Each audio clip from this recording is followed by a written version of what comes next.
Ketika main bareng, terus terang gue deg-degan gitu. Sekarang gimana sih mempercayakan mereka bisa menjadi kolaboratornya Festival The Blues ini? Sebenarnya saya juga awalnya minta Mas Ed buat kolaborasi itu sungkan sebenarnya. Iya benar-benar sungkan, tapi kita butuh banget gitu. Ramuan gitar itu coba nanti kita bisa dengerin.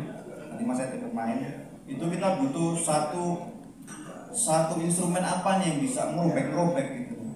Kayak cakar-cakar ini siapa nih? Cabik-cabik. Iya, cabik-cabik ini siapa nih? Ya, nah ini yang kayaknya arwahnya ini ada di Mas Ed gitu. Ini agak sungkan-sungkan gitu. Dan saya hari ini minta Mas Ed datang aja dadakan. Jadi kita sama teman-teman mikir kan tapi kok sungkan ya. Udah aja bilang gitu. Akhirnya saya berani bilang Mas Ed juga mau membantu ya alhamdulillah. Secara isian gimana teman-teman best puas dengan apa yang ditampilkan sama di album ini? Ya sebenarnya puas banget. Sebenarnya waktu saya bikin dulu kalau orang bilang kan rasa-rasan ya, rasa bayi. Ini kayaknya cocok nih buat diisi Mas Ed. Ada part yang disulit sama Mas Ed karena musiknya nggak terlalu saya beli banget gitu, rock gitu. Sama bayi, akhirnya Mas Ed mau. Oke, mendingan kita panggil aja kalau gitu ya, langsung ya, biar ada tektokannya gitu ya. Oke.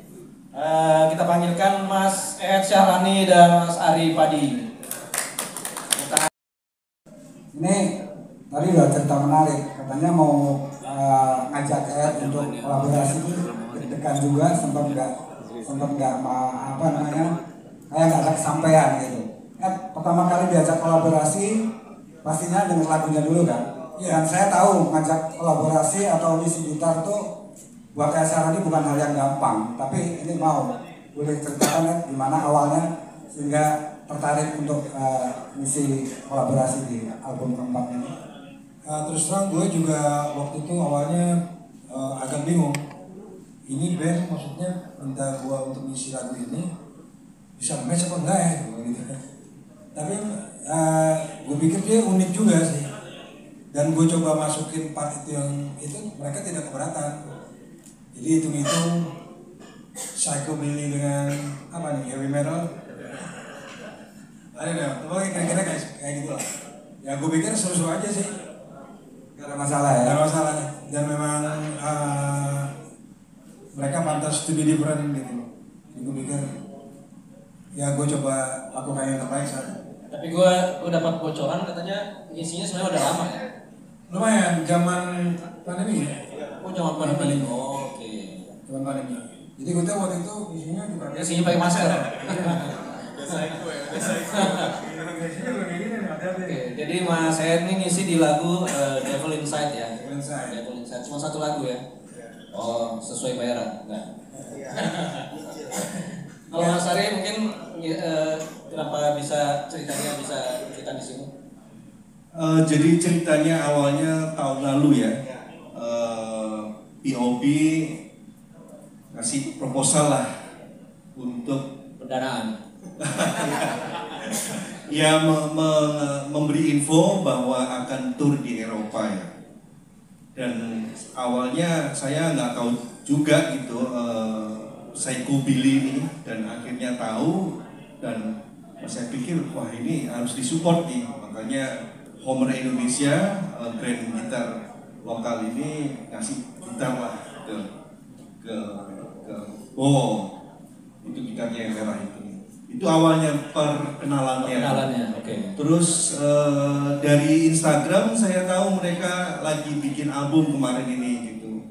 Terus aku bilang saya yang minta malahan, boleh nggak aku isi gitar di album itu? Ya boleh katanya. Dan awalnya saya juga bingung sama seperti Mas Ed, ini gimana ya isinya ya? Tapi syukurlah bisa jadi. Nggak harus jadi psycho dulu ya buat ngisi ya. Psychedelic jadinya. Psychedelic jadinya ya. Melayu psychedelic. Psychedelic. Plesetan. Gimana, Iris? Ya, ini sekali lagi saya tanya, nanti kita lempar ke teman-teman biar bicara ya. Ini dikasih kebebasan atau ada part-part tertentu yang memang harus diisi seperti ini gitu? Enggak, justru dikasih kebebasan. Jadi gue pikir naluri gue misinya kayaknya kini pas nih gitu kan. Dan rasanya sih no problem ya. Ya gue isi aja akhirnya gitu. Mungkin Bayu bisa terangkan kan ayat yang saya kenal tuh ayat seorang perfeksionis ya. Jadi artinya segala sesuatunya hampir mendekati perfect maunya dia gitu ya. Mulai sound apa dan segala macam. Waktu take recording sempat lewat atau gimana gitu enggak? Tapi sebelum ke situ, dalam informasi juga Bayu ini terakhir memang bantuin gue di show-nya Idani untuk sound dan juga recording terakhir. Dan memang gue sangat mengandalkan orang-orang yang memang bisa membantu gue di posisi itu. Dulu pernah ada di era sebelumnya ada Denny Nisapali, Rudra, tahu kan, gitu, almarhum, terus Steven, dan terakhir Bayu gitu. Waktu itu yang memperkenalkan Bayu ke gue tuh adiknya. Lama sekali, hampir 15 tahun kemudian. Ya tapi intinya gitu, jadi karena gue pikir gue udah tahu dia, jadi gue rela, makanya gue serahin ke dia. Tadi balik lagi pertanyaannya. Ya baik. Gimana? Ini kan ini yang saya kenal tuh berapa puluh tahun yang lalu orangnya perfeksionis. Saya sangat paham banget gitu. Mulai sound apa dan segala macam. Karena nggak jarang apa, bukan sekali dua kali dia kadang-kadang isi gitar tuh kayaknya udah di studio kan udah oke ini. Begitu pulang besok beda lagi. Gitu. Itu dia itu. Jadi take gitar tuh bisa 15 kali. Gimana dengan band ini? Kebetulan yang pertama kalau saya memang dari dulu dari zaman SMP SMA memang udah ngefans sama Idan. Jadi soundnya mas saya itu udah lekat. Terus yang kedua memang awal pertama menggak mas saya itu di acara Diana Kompas tuh itu 2009 itu tentang soundnya mas saya. Terus kemudian jadi produser di album di single Si Bangsa. Nah itu proses rekaman itu. Jadi ada proses rekaman dan juga setelah itu megang FOH-nya juga untuk editing. Jadi udah cukup hafal masa itu soundnya gimana gitu, kebutuhan soundnya gimana. Sebenarnya udah terlatih sih sebenarnya. udah waktu di album Si Bangsa itu udah kita take-nya udah berapa kali take gitu ya. Ulang lagi gitu. Jadi udah hafal lah. Gitu mas. Oke, baik, ada masalah ya. Ya, masalah. Terus pas saya juga puas sama soundnya, saya juga puas sama permainannya, jadi ya alhamdulillah. Di album ini kan ada banyak kolaborator ya. Tadi udah bilang karena menyesuaikan dengan kebutuhan lagu. Ya. Menurut kalian dari sekian banyak ini yang paling berkesan itu yang mana isinya mungkin ini? Selain mungkin dengan Mas Ed atau Mas Ari. Karena kan kadang-kadang idenya kan nggak semua gitar kan. Isinya kan kadang-kadang ternyata diisi dengan instrumen ini malah jadi unik gitu. Apalagi ini genrenya kan psychobilly ini kan nggak umum lah di sini ya. Kalau psychonya sih di sini banyak. Termasuk yang ngomong. Ya silakan. Kalau dari saya pribadi ya selain Mas Ari yang dari teman kami dari Belanda ada pertama saya ngajakin vokalis dari band saya pilih juga dari Belanda dari Rotterdam itu namanya Dimitri. Nah itu ketika dia take vokal terus kan itu baru saya kasih materi musiknya aja masih mentah gitu kan, belum ada lirik, belum ada apa-apa. Nah itu yang ngetik vokalnya itu ternyata gitaris band saya pilih yang lama juga, band Bensin namanya dari Jerman. Oh jadi di band ini dia vokalis, tapi dia sebelumnya sebenarnya gitaris gitu. Bukan yang recording. Oh yang operator. Yang operator recording itu gitaris dari band Bensin. Nah, dan kebetulan Bensin itu idola saya juga. Nah, si gitaris tersebut nawarin untuk ngisi lead di lagu itu malah. Oh gitu. Jadi ketika si vokalis itu tanya ke saya, mau nggak? Ya saya nggak mikir beberapa kali langsung iya gitu aja. Oh, jadi kebetulan juga kan emang bandnya juga suka gitu. Iya, suka. Dulu sebelum punya album sering bawain lagu-lagu mereka. Oke. Ini psychobilly ini sebenarnya kan kalau di umum mungkin Mas saya tahu nih, kalau di luar kan ada shock rock ya. Kayak Alice Cooper gitu kan mereka yang mau ini. Nah, itu bedanya apa sih sebenarnya? Apa di isu liriknya aja atau kalau lirik itu kan banyak juga ya band-band yang mengangkat tema horor gitu kan. Pakai kostum Cuman kalau di Psychobilly itu sebenarnya kawinan dari rockabilly, ada sama punk rock, dan tema horror memakai instrumen kontrabas juga. Oke. Makanya seperti itu. Makanya ada Billy yang di belakang ya. Iya. Sebenarnya setan ya. Oke, mungkin biar lebih menarik mungkin dari teman-teman, mungkin pasti udah ada yang pengen tanya. Kinos itu kan pembunuh ya. Pembunuh itu nggak cuma yang bunuh secara harfiah, ngilangin nyawa orang, tapi kan bisa bunuh karakter, bisa bunuh rezeki orang, bisa bunuh apapun itu. Kita ada di per lagunya itu sebagian besar bercerita tentang itu. Kalau siapa lagi memang dulu bikinnya udah pas zaman pandemi, kita susun kita ini, terus ada yang lagi juga bikin baru lagi, sisanya itu. Jadi secara garis besar satu tema di tiap-tiap lirik lagu ini. Mungkin banyak yang ngomongin. Kalau keterkaitan bahwa ini bikin 10 lagu. Nah, saya jahit di 5 lagu yang saya bikin itu. Gitu. Jadi memang secara harfiah tidak membunuh secara harfiah. Tapi yang saya bikin itu benar-benar lagu tentang ya kematian, tentang after kematiannya gitu. Jadi pocong itu, kalau pocong itu orang yang dia nggak disukai sama mertuanya, disantet sama mertuanya gitu. Jadi dibunuh secara mentalnya, dibunuh dia. Gitu. Ada lagi Graveyard Shadow itu cerita nyata, jadi kayak ada cerita nyata itu ada ceritanya. Jadi ada satu DKI ke luar negeri, setelah pulang ternyata istrinya udah 2 tahun dia meninggal, dia nggak tahu gitu. Nah malam itu dia lari ke kuburannya, nyari kuburannya, nah itu dari lagu itu dikemas dari sisi psychobilly. Tapi itu sebenarnya nggak horor banget, itu dibikin agak lucu gitu. Terus ada kehidupan di luar kita gitu, di luar yang kehidupan sekarang ini. Ada pasar setan di Gunung Suping sama Sendoro, itu dari cerita juga kuntilanak gitu, dia kehilangan anak gitu, terus dia nyari-nyari gitu sih. Jadi kalau saya lebih ke situnya gitu, menjahitnya gitu. Ada yang film tadi, tentang film tadi. Oh film kuntilanak. Belum ada produser yang nawarin kebetulan mas. Produser. Oh iya. Dia produser juga. Siapa ditawarin? Oh nah, nanti mungkin kebetulan yang di video klip kedua yang kita rilis itu ada film tentang kuntilanak gitu. Jadi ada apa kayak ada cerita dari gitu kayak Susana gitu. Indonesian horror kan. Nah ini menarik sih sebenarnya soal film.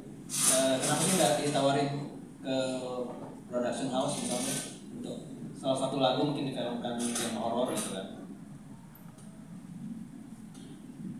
Nah itu dengan adanya kita bikin preskon sama teman-teman ini, ya harapannya ada produser film yang melirik gitu. Kita sih nggak punya link sana ya, harapannya ya bagus lah itu doanya media gitu. Tapi ada teman media, nanti ini produser ini, jadi nanti bisa kita sign langsung. Wah, siap mas, sudah ditandain Ya. ya. Ya, teman-teman yang lain Masalah waktu. Jadi waktu mepet kita nggak lagi sempat untuk workshop dengan PH apa gitu.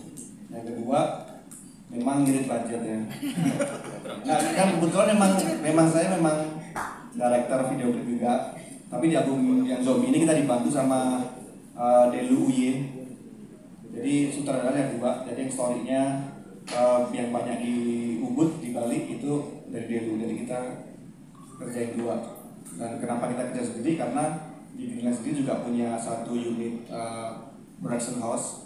Kebetulan saya sendiri. Dan saya juga pernah bantu mas saya juga untuk bikin video klipnya itu yang di Bangsat itu. Ya itu saya juga. ini semua diambil dia ya, gitaris juga, produser juga, maruk juga ya kalau dia Tapi ya itulah zaman sekarang memang dari berbagai sisi ada masukan juga gitu. Mungkin yang lain bisa menambahkan. Kebetulan di video klip Zombie ini memang Bayu sih yang mau megang itu di kuntilanak itu saya. Jadi kita emang kolektif gitu.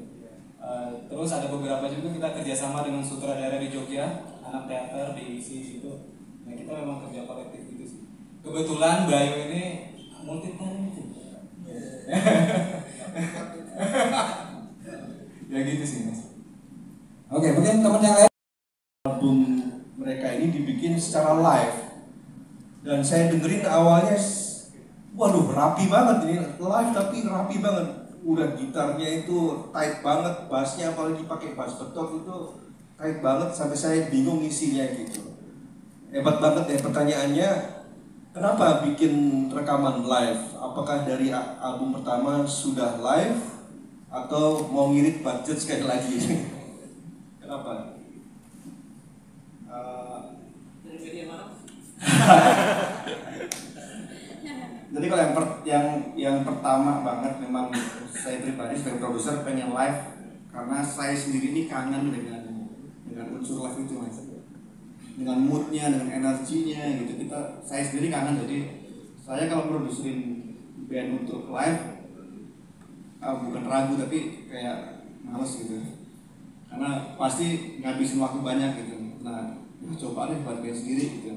Nah pas kita coba ternyata oke, maksudnya hasilnya proper dan saya puas gitu. Nah kebetulan player yang baru ini si Andy ini drummernya Mas Jabu, Sound Jabu. Dia juga drummernya Kantata Barok, dimana dia tuh udah kayak metronom Mas, otaknya kayak metronom klub gitu. Nah ada lagi Dana gitu, Topan gitu.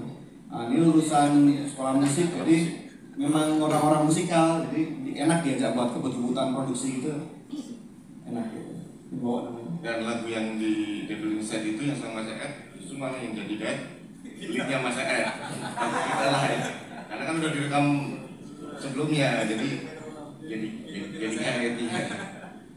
Oh, maksudnya isi yang solonya udah ada. Udah ada. Lalu habis itu bikin Jadi formnya udah ada, ngikutin formnya. Oh, oke. Jadi metronom yang ikut ya. Oke, terus ada lagi mungkin. Nggak bisa bilang mediocre atau enggak, bukan karena memang tidak enak, tapi intinya adalah mereka ini nggak main-main kalau secara musikal. Nah cuma satu yang gua harus jujur gua nggak ngerti musik apa. Tapi akhirnya gua paham sedikit-sedikit. Mereka memang klaim sebagai rockabilly yang horror gitu, yang akhirnya mereka sebut dengan psychobilly. Itu yang gua pegang sekarang dan Esco. Nah kalau untuk kiat ke depan, gua juga mengalami hal yang sama. Jadi nggak akan pernah tahu kita. Itu bukan hanya terjadi di Indonesia, tapi di luar pun banyak. Bahwa kesuksesan bisa mematikan, bahkan bisa menghancurkan band. Nah itu hampir semua dialami. Jadi kalau gue cuma satu kata-katanya sih, konsistensi aja. Baik itu kolektif sebagai band maupun perorangannya. Kalau memang dia teguh dengan pendiriannya dia, dengan musikalitasnya dia, dengan impiannya dia, ya pasti berjalan sampai kakek-kakek kayak Angus gitu. Ya kayak gitu sih kira-kira. Gimana Mas Denny?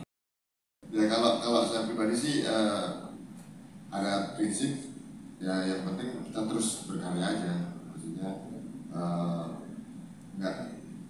nggak boleh patah semangat untuk nggak berkarya gitu. Yang penting kita produksi, yang penting punya karya itu aja kalau bisa.